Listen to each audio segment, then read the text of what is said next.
Welcome to another episode of the Traveling Hoopers podcast. I am your host, Alan Pettigrew Jr., and in front of me is my best friend in the world, Calvin McGowan. Calvin, go ahead and let the people hear your voice. What's up, everybody? I'm Kyle McGowan. As always, it's a pleasure to be here. So, Yeah. Guys, we're not going to waste any time. We're going to get straight into the tip off. Um, the Celtics are Eastern Conference champions. The young Guns have officially made it to the NBA championship. And I tweeted out yesterday, like the last 2 years have been battles of the old wave of NBA superstars versus the new wave. Um, I almost kind of find it hard to say Steph Curry is part of the old wave of superstars, considering we got guys like Chris Paul and LeBron who've been in the last couple finals. But this man has been in the league like half my lifetime almost. This is year 13, year 14. We got Clay out here who's been in there for at least 10 plus years. Draymond, the same thing. A lot of these guys, like even Andrew Wiggins, is a grizzled vet. He's been in the league for 8 years. And he's just not coming alive. I get it. He's still young. He's like my age. He's 26. But that has been, yeah, it's crazy, right? I remember watching his hoop mixtape, being like, "Wow, this dude is otherworldly," and being like, "No, that kid is your age. Like that's who you got to go compete with on a Saturday morning at 8 o'clock." I'm glad my parents got me out of AAU basketball, so I never had to go against anything like that. I appreciate you, Pettigrew family, but to get back to it, it's old wave versus new wave. We got Jason Tatum, who when he was drafted, I was in college. We got Jalen Brown, who when he was drafted, I was in college. Me and Marcus Smart are the same age, and he is the one of the vets for the Boston Celtics. Al Horford's old. Al Horford has been in the league since 2000, 2008, 2009. He's 15 plus years in there. Everybody thought he was watching. He's having like a revitalized season when he's back with the Celtics. But what we're looking at is truly the next evolution of what the game is. Like Jason Tatum and Jalen Brown, 5 years from now, are going to be faces of the league. They're going to be that 1-2 punch that everybody knows, unless there's like some trade that happens if they lose the NBA championship, which we're going to talk about later on in this podcast. But guys, that's the principle. Like that's what we have to look at. We're about to go watch Steph, who has been what was it like 5 of the last 8 NBA championships, NBA finals. something like It's that. some. It actually might even be more than that. It's like it's some crazy statistic where, like for the past decade, if you are watching the NBA finals, you're looking at Steph Curry, you're Or looking at LeBron. Draymond Green, you're looking at Klay Thompson. I hate to say it, but you're looking at Kevon Looney. Like that's who we're used to seeing in the NBA finals. And I'll go ahead and say it. At the beginning of the season, I picked them to be one of the pretenders to get to the NBA championship. I did not think they had it. Steph Curry has looked not like Steph Curry this entire season. I did not think Klay Thompson would come back and be the superstar that we've seen on both ends for the past 8, 9 years. Draymond's getting old. Like he's still tough, he's still smart, but physically, how much can you do when you're playing against a center like Time Lord, who's going to be going up against this NBA Finals, who's just bigger, faster, stronger than you. And I get it, IQ means a lot, and that's kind of what their bread and butter is. Like this is a team that has NBA championship experience. Like this is another day at the office for them. For the Boston Celtics, and much like Giannis last year, this is their first time. This is all new to them. This is a new experience. This is a new environment. This is higher stakes than they've ever played for in their lives. NBA, not NBA, AAU championships, high school basketball, college basketball experience set aside. These are the biggest moments they've ever had. And even if we're talking about that stuff, the Warriors just have more experience. Draymond Green had deep runs into the NCAA tournament. Steph Curry had deepish runs into the NCAA tournament. Klay Thompson, he just picked a team that just doesn't go deep. But still, just about every single year, actually, the last time this man played high level basketball in the NBA, he was in the NBA Finals. So we're looking at experience versus youth. We're looking at the next group of superstars versus the current group of superstars. And I would like the trend to continue where the younger teams beat the older teams. It feels right. Like, I wanted Chris Paul to win the championship so bad last year. That's the only thing I wanted. I made all my predictions and all my picks based off I want to see Chris Paul get a ring. It does not matter that the Phoenix Suns had obvious issues and they were going up against arguably the best player in the league, Giannis Antetokounmpo. None of that mattered to me. I just wanted to see Chris Paul with a nice shiny piece of jewelry on his ring when he retired. We're probably not getting that. But I really want this to be the segment in their careers where it is obvious that the old guys still have it to get there, but they don't have enough to win it. And that brings me to my next issue. I don't think the Celtics have that. We watched the Heat come back.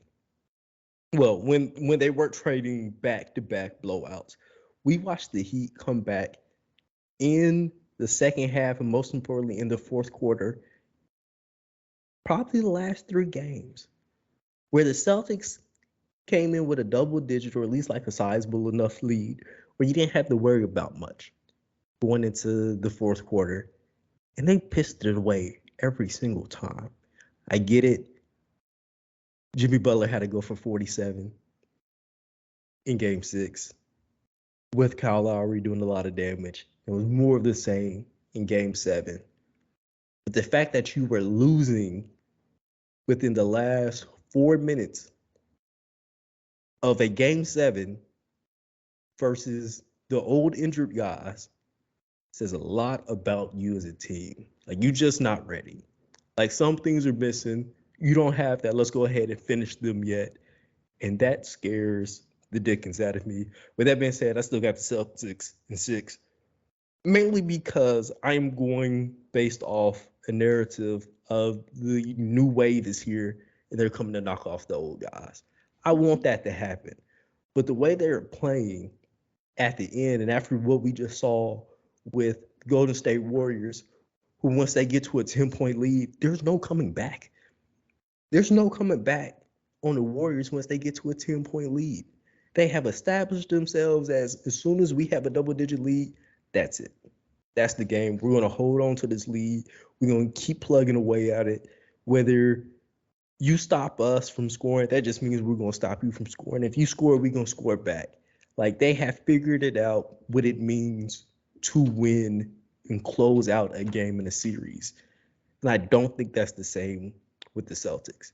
I think they have enough firepower when you look at Jason Tatum, when you look at Jaylen Brown, when you look at what reigning defensive player of the year Marcus Smart can do, even when you look at the matchup of Al Horford and Draymond Green, that's good. If we're talking about positional battles, I think in a lot of those situations, the Celtics win those. Now, when you go to the bench, however, it gets a little sketchy. And realistically, we always talk about how superstars win you championships. You got to have the best player going into a series. That's the team that usually wins. is really about the bench. It's really about when those superstars need a breather, who can come in and fill in those 4 or 5 minute stretches. And I gotta go with the Warriors on all of that. Like this is going to be a really interesting championship series. Calvin, let me know what you think about, I guess, the experience gap of the Celtics and the Warriors right now. Uh, okay. I want to say multiple things. I'm gonna start by just addressing that. Um,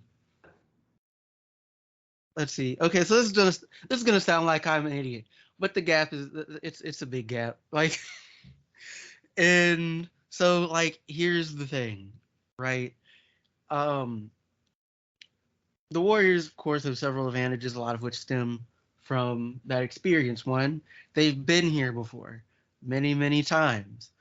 Um, right? They are the epitome of a well-oiled machine. Um, they have two of the greatest shooters of all time. Um, they have good young players, and like Jordan Poole in particular can get them 30, right? And um, apparently Kevon Looney just decided to become like an elite level rebounder, while you were just I'd never paid that man much attention. It's just like he's there. It's like, oh no, he can get he can get boards for real. It's like when did this happen? Um and right, like, say what you will about Kerr, and like I definitely will, but like he also has the advantage from a coaching perspective of having been here before. Um and that's beside the point of like they're just an older, more experienced team in general. Um Andrew Wiggins is you can set your clock to the man at this point. Like he's the epitome of consistency. He shows up, you know exactly what you're gonna get. You're not gonna get much else, but that's all you're asking of him anyway, right? About 15 points and just really good defense. That is a wild statement coming from a man that a lot of people were suggesting Oh yeah, is a bust, right, just like last year. right. Come on, yo. If you go to But if you go to Kansas, you were never a bust. Sorry, Josh you're Jackson. not a bust, baby. He's still getting checks. If Okay, you that's if not. you're a 5 star and you don't want to be considered a bust, go to Kansas. Somebody's gonna pay you. You know what? I'm just not gonna have this argument right now. You're just gonna be dumb about it.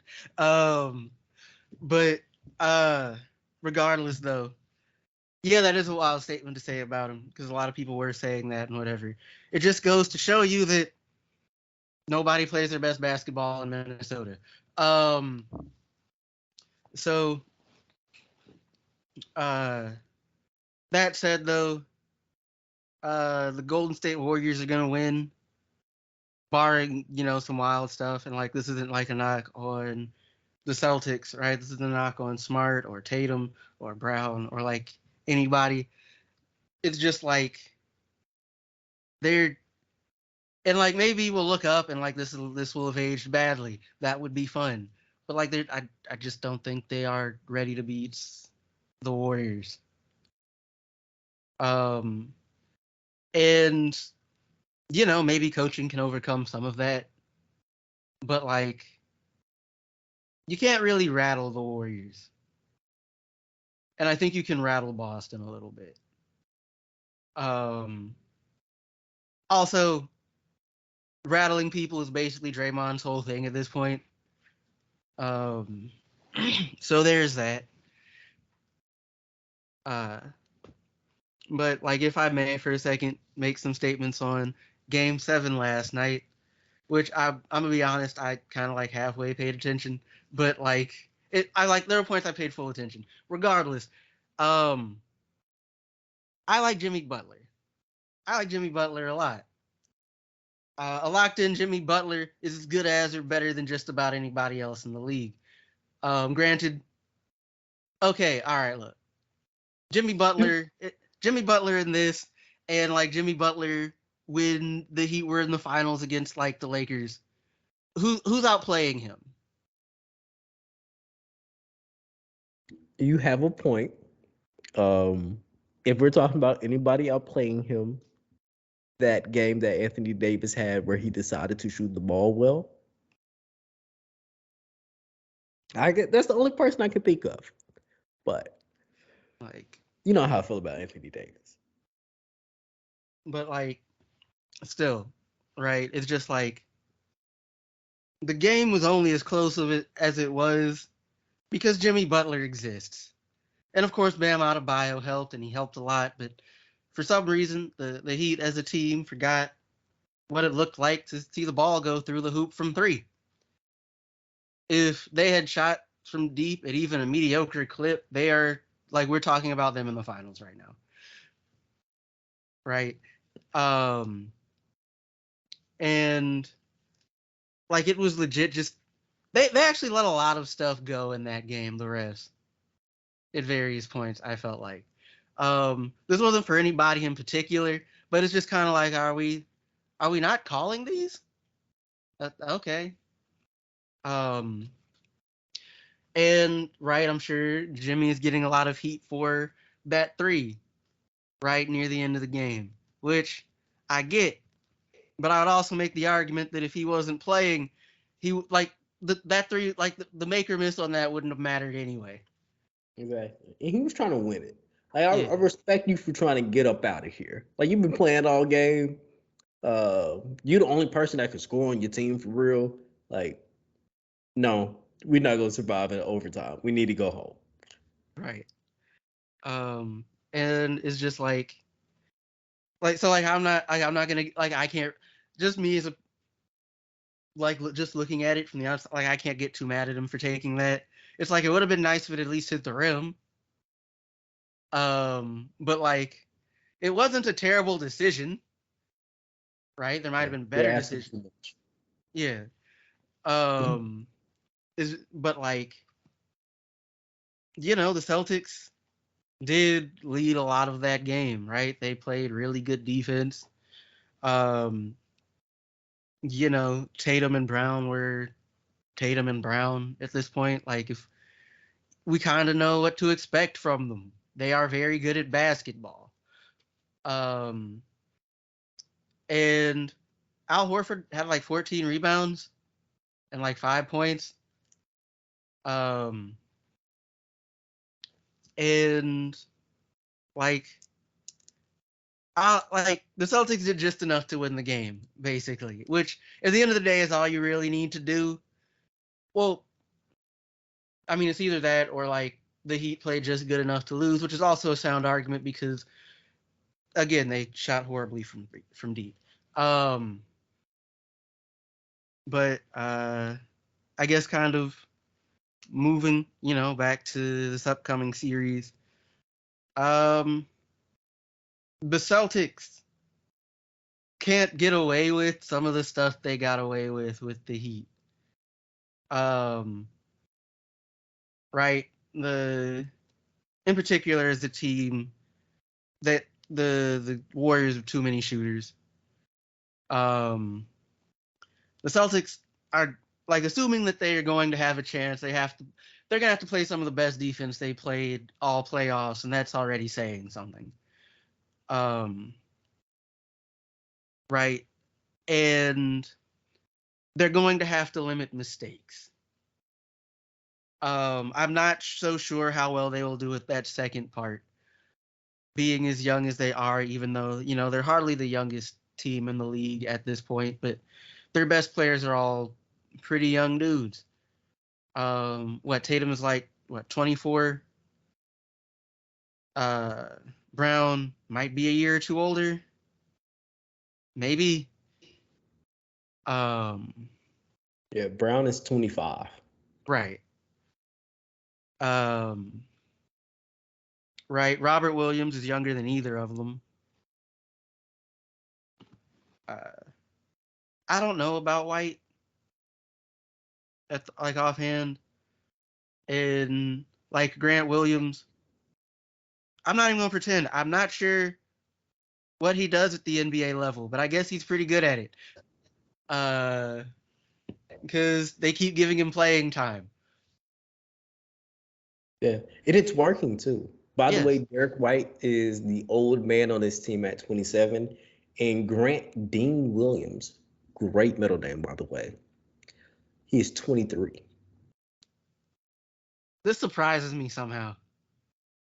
Yeah, and this is what happens when you're really strong. I always like when I do recruiting, when I'm talking about a prospect, one thing that I feel like always goes underrated is how strong somebody is. When you are strong, all you have to do is be almost not foul prone, and you can become a good defender. Like if somebody wants to bang with you and you're stronger than them, they can't do it. If somebody wants to run through you and you're stronger than them, you can't do it. So if you are a high IQ player like Grant Williams is, being strong and knowing how to use that can make you a sub elite defender. And that's exactly what he looks like right now. I am going to that is a matchup that I'm really interested in seeing between him and Draymond. Like I could see that being one I, of the matchups where at the end of everything, Draymond Green either talks about him on his podcast or we see him go like if the Warriors were to win, which they probably will, I could see him going to find Grant Williams and be like, "Hey, yo, you next. You're gonna be the next smart guy that people don't really get what's going on, but you make things work." I'll say though that like I'm happy Grant Williams is playing well now because like I know people talked a lot of mess about him earlier in his career, and I really liked him at Tennessee. He was amazing at Tennessee. Um, so that's fun to see.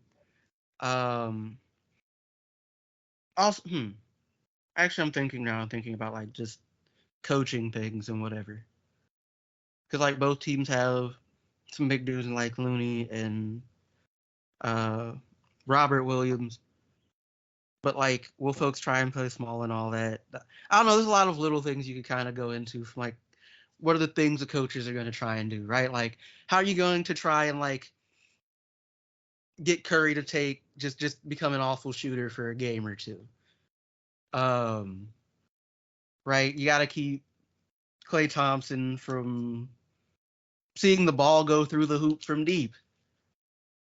Like none of these things are easy. You can of course chase them off the 3-point line to a point, right? Like Curry doesn't really care. He's just if he decides he's gonna throw a three up, he's gonna throw a three up, and it goes down or it doesn't. Um, he is not an humble shooter. He takes shots from half court and makes them. Like he will take it in Humble your face off the at this dribble. point, I truly believe humble is for Hmm. Humble is for no. yeah. At this point, yeah. At Hmm. this point, I truly believe humble is for people who are expecting bad things to happen. And I do not think Steph Curry thinks anything less than good things are going to happen anytime he has the ball. This is fair. This is fair. Granted, he's had some awful shooting nights, even in the playoffs. Just like how, like the kind of that. Well, like if that was your first time seeing him, folks would be like, "This is the greatest shooter of all time." Like, are we sure? And then like he has one of those nights where it's just like it's falling from everywhere. It's just like, oh my god. Um, actually, what'll be interesting? Something will be interesting to see like how big a role Poole plays in the course of the series, right? Because like right, that Curry's gonna be looking to score. Clay is gonna be looking to score. Wiggins, again, you can set your clock to him, which is something you couldn't say even a couple years ago. So like what he's like, you know what you're getting from him. But like Poole has had games where he's going for like 30 plus, and like games where like he might have like 10 on iffy efficiency or something. And like if he's going, right, how are the Celtics going to respond, right, defensively? Um, right, how will you have like who are you going to put on like him if you also already have to worry about Curry and Thompson? And I guess you don't really have to worry about Wiggins, but like if you could make him have an off night, that would be great. It would help the cause, but like he's not the primary concern. Um, and like, do you think the Warriors would be able to like force the Celtics into making some bad decisions? Yes. Also, don't think it's super hard to force the Celtics into making bad decisions. I don't know if you saw that stat before the game tipped off between Brown and Tatum. They had 50 turnovers in, I want to say, throughout the entire series. So if you can force the dudes who have the ball in their hands the entire time to cough it up at least a few possessions, and neither of the guys are great playmakers. They're scorers at the end of the day. They can go get you a bucket. They're not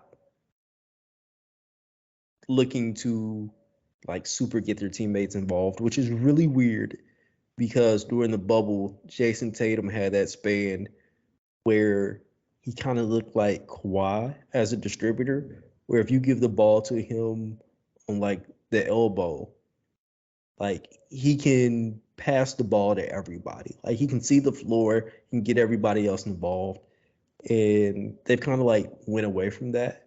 Like he still has the flashes of being able to create for others, but his thing is scoring and going to go get a bucket. And I completely get that. But as much as I like the move of Marcus Smart at point guard, you kind of need a second guy to like get everybody touches. Like, and I get it, the pick and roll with Robert Williams, who's an automatic lob threat. Everybody can kind of feed him, but you got to kick it to your shooter sometime. And then you didn't see that a lot with Jason Tatum. Now, the Heat were what, like a top five defense this entire year. Mm-hmm. The Warriors were at least a top 10 defense this entire year. So were the Celtics. So I definitely think they can pressure them into coughing up the ball more, especially when those dudes are not on the floor. Like they can make Derek White have an off night. They can make Marcus Smart have an off night. Uh, I can't think of like any other ball handler that they have for real outside of those two guys. But if the Miami Heat are already forcing you, Pritchard, but he doesn't get consistent minutes. yeah, that's what I'm about to say. I was like, I don't even want to talk about Peyton Pritchard. Like, Peyton Pritchard, I think the Warriors want him on the floor. If they can get him on the floor, they have enough bodies and they have enough size where they can be like, okay, we can do something. Or if they really want to be disrespectful, they be like, Steph got him. Which is, I get it. Last couple years, we're like, Steph Curry is a much improved defender. Is he? He Well, can, I think it's like this, right? I think a lot of times when people say, "Oh, right, he's a better defender now," it for a lot of players it is often more wishful thinking than anything, or like maybe you just have better defenders around you and it can cover the fact that you're not great. I think that Steph actually has probably improved. Granted, if you think if like you were like me and thought he's been a subpar defender for a long time, outside of being solid playing the passing lanes, then like he can be much improved and still be like mediocre at best, but like he's also the best shooter of all time. So like he can get away with being mediocre at best on that end of the floor. Also, my understanding is he's worked to get, physically stronger so that he can absorb the hits around the rim, which would like and like you touched on earlier, would also benefit his defense, and that like when the contact happens, he's not giving up position as easily anymore. Um, but so like I'd argue he is better. Um, I'm not sure that necessarily means you'd call him like a good defender, and definitely not an elite one or anything approaching that. But that's fine if he's your. I feel like if at this point, I feel like if Steph is your worst defender on your team, the defense is decent. Like it doesn't suck, if nothing else. Um, but again, right? If he gets put on an island with like Tatum or Brown, it's gonna be a long night for the Warriors. I argue if he gets put on a island with Marcus Smart, who's just bigger and stronger, yeah, that's probably 2 points. Yeah, but like you can talk smart, like you can get Smart to settle for like threes and like questionable threes and stuff. So like you could like as a coach and as a team, they could make that work. Unless Smart's just hitting everything, in which case I wouldn't know what to tell you, regardless of who you put on him. But yeah. Yeah. Calvin, it's prediction time. Mhm. I think I've already stated who I'm going with. And guys, I'm gonna let you know something about me. I do not care about my record for predictions. Predictions are fun and games for me, which means I'm not pricking with my head. Even though I'm going to have a solid defense of where my pick goes, you can poke holes and you can find fallacies all you want. I do not care. It is truly about where my heart is and where the fun lies. And for me, the fun lies in the Celtics winning in game 6. It will prove several things. One, that the Celtics are actually ready to win. They've already had to win 2 game 7s against the team that's been the number one seed the entire season and against the team that was the defending champions with the best player in the world on that team. And I get it. They did not have Chris Middleton. I think that would have been a completely different series if they had Chris Middleton. But we're not playing what ifs. We were playing what actually happened. And the fact that you just came away with arguably the toughest road to get to the finals this year. You had to go against the Nets, which I get it. They did not look good. For you to shut down Kevin Durant means you were doing something stellar on defense.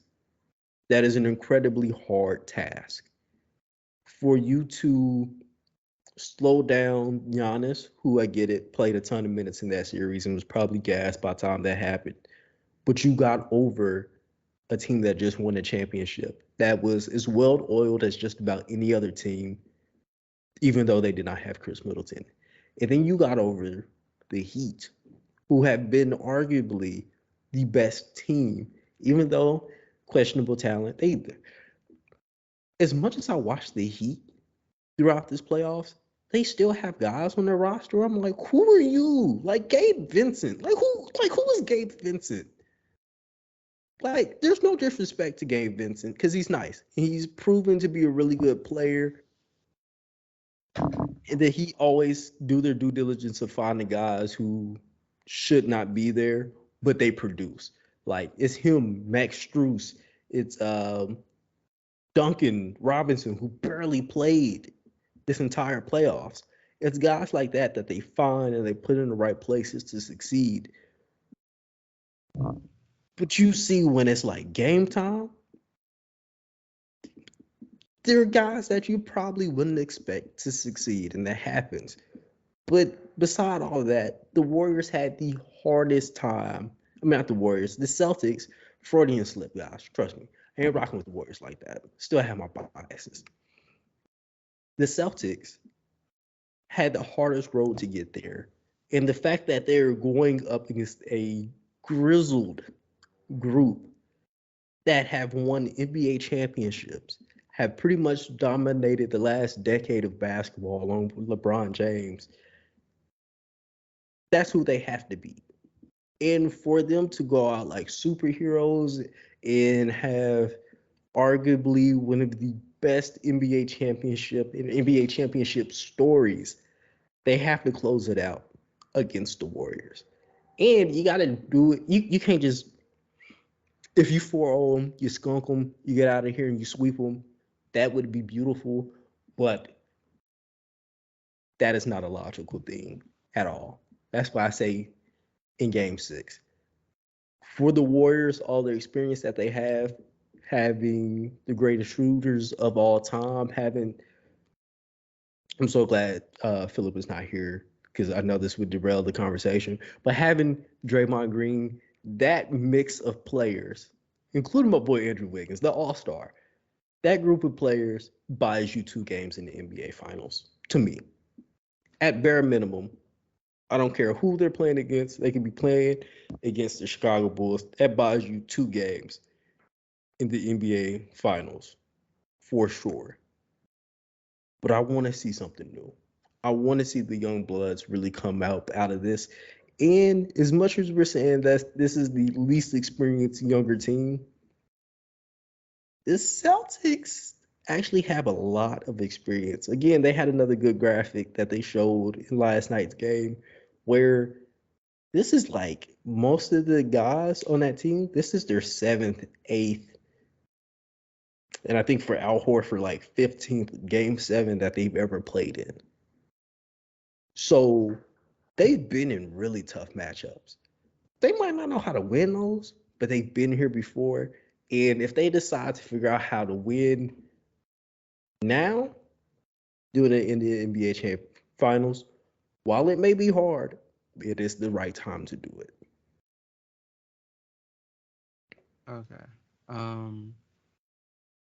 So I'm my money is on the Warriors, right? Just Boo. fair. That's fair.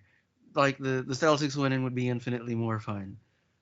Um, at least from a good young players winning standpoint, right? Like the Celtics are one of those dynasties and whatever, one of those teams with all the hardware. Even if the lion's share of it came from like 3 dudes and they're all sore hands. Um, but uh, but it's just like the Warriors, like you said, they have more experience. They have the kind of team that can lock in and not make a whole lot of mistakes. Um, right? They have that consistency. They play. They also have that chemistry whenever they play really well together. Um, and like I mean, like you never really know whether or not someone is ready until after or whatever. So we can't be like, oh, the Celtics aren't ready to win definitively, but like I don't think they're there quite yet. Um, and like I would assume if we were to ask them, they would think very differently. I'd be disappointed if they thought otherwise. Um, but I don't think they have answers. At least if they do, I don't think they know they have answers for a lot of what the Warriors are going to throw at them. Um, and like they don't have the room for error. And I think that's a lot of what's going to end up costing them, right? A few too many mistakes here and there. So I'm going to say, Golden State let's say Golden State in 6. Would you like to put money on this wager, Calvin? I would not. Hmm. What would you like to put on this? You understand, whatever we bet, the entire world would know. So if you want to do like tattoos or something, we can get it on. What's up? I'm not doing tattoos because I'm not having that on my body forever if I lose. Yeah, smart choice because my bet would be like you got to put my face on your arm or something like that. Or Like something, yeah. something wild where you got to explain that to like all of your significant other for like the rest of your life. Yeah, like I'm not, I don't want those problems. I'm sorry. Uh, hmm. What do you have any ideas? I can't think of anything. You coming to homecoming? That's my plan.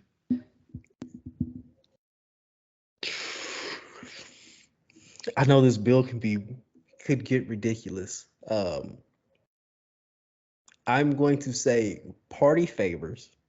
Mm-hmm. Understand what I mean by party favors? Party favors on the loser of the bet. So the Celtics win in 6. The entire time we down in Tallahassee, party favors on you. Cool. Okay. I'm so glad that we're not in person to shake on it. So if I lose, I can like find a way to back out of this. But It's recorded, sir. hey, it is. It's a oh dang, it's a legally binding verbal agreement because it's on video. That's crazy. Uh oh, I edit the podcast. I'll be fine. You know you're not gonna want to go back and do all that work. You you don't know how frugal I am, do you? I mean, I'm vaguely aware, but I'm also aware that like you're not trying to do extra work if you don't have to. Baby, this is a cut and delete situation. I know exactly what minute we at. Uh, well, Um, Calvin. mm-hmm. Mm-hmm. I don't have anything else to add today. Okay. Look. So what we're going to try to do, I'm as good as I am at being a host, I'm really bad at scheduling. So I have no idea when the NBA finals actually start. So I'm going to look that up as I speak Thursday. now. Thursday? Yeah. All right. Calvin, clear your schedule. Mm-hmm. Ooh, they got games on my birthday. Why are you guys doing games on my birthday? This is stupid. Stupid. Calvin, what we gonna do? Last year we did live stream. We actually did a halftime show for every finals game. Calvin, I would love to have you a part as our halftime crew. We got the 2nd, the 5th, the 8th, the 10th, the 13th, and the 16th. Because that's all we need. We're not gonna need the the 19th. It's not going to 7 games. It's just not. It's not going to happen. Not with these teams. But guys, yeah, we're definitely going to be doing a halftime show again this year. I would love for you guys to tune in as we sign out. Uh, I thank you guys so much for tuning into another episode of the Traveling Hoopers podcast. I have been your host, Picks Sir Picks with his heart. We don't have Philip here, so somebody has to have a great nickname. And it's me. Sir Picks with his heart is signing out, and Calvin can go ahead and do us the honors. Once again, everybody, I've been Calvin McGowan. It's been a pleasure. Thank you for joining us, the Traveling Hoopers podcast. If you're joining us on YouTube, like, share, subscribe, and something in the comments. You can listen to us wherever you listen to your podcasts. Enjoy the rest of your week. Yes. Oh, and if you're looking for um, a lot of content coming up about this 2022 high school recruiting class, where a lot of the big name players are going, how they got to 5-star status, and all of that good stuff, please tune into the Traveling Hoopers YouTube account.